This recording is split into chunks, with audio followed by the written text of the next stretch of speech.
Hi everyone, comic book reviewer here. This time reviewing on the 2022 Disney film Disenchanted. Now as you know, Disenchanted was a 2022 animated live action musical fantasy comedy film which was meant to be the sequel to the 2007 film Enchanted. And keep in mind that, the film had been in development hell for about quite a long time, since 2010. So keep in mind that, after numerous attempts and that, it finally did get made. And my best thoughts about it is that it's a film that is trying to do what it can, but obviously, working with a kind of development hell script.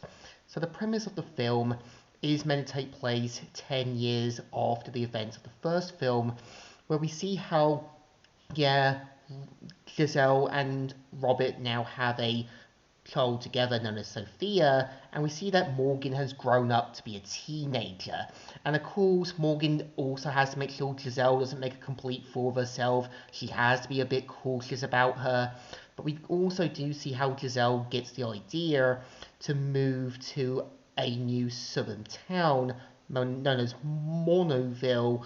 And of course, right away, we kind of see how there's a lot of mishaps, a lot of screw ups, and of course, we see how Giselle gets the idea to make a wish with a special wand, and of course, now has a mix of fantasy as well as bringing the human world together. And right away, we see how at first Giselle thinks it's the bee's knees, but as soon as she sees the realistic sides of what happened with her wish, she now has to basically make sure to fix the problem as well as try to make sure no future harm can come.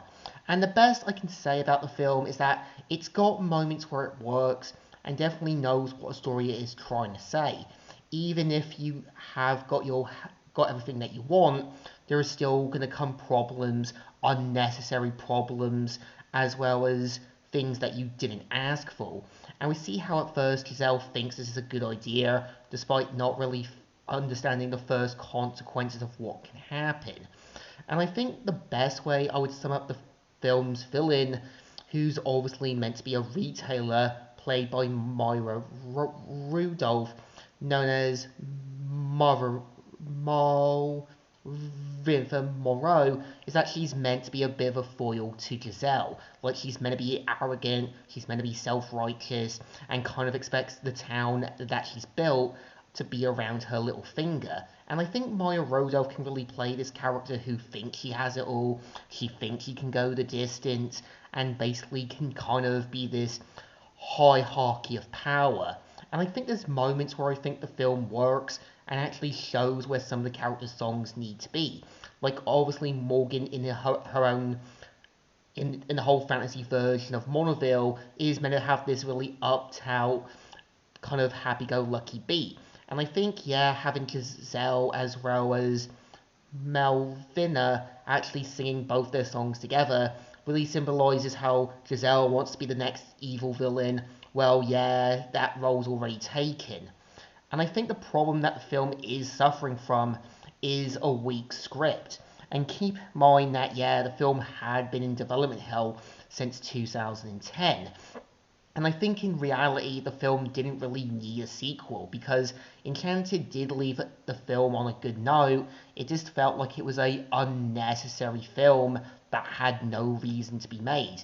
And sometimes, when films usually end up in development hell or there's unnecessary problems with production, usually when the film's in development hell, there is going to come a lot of unnecessary problems that the team, the crew, and the cast didn't ask.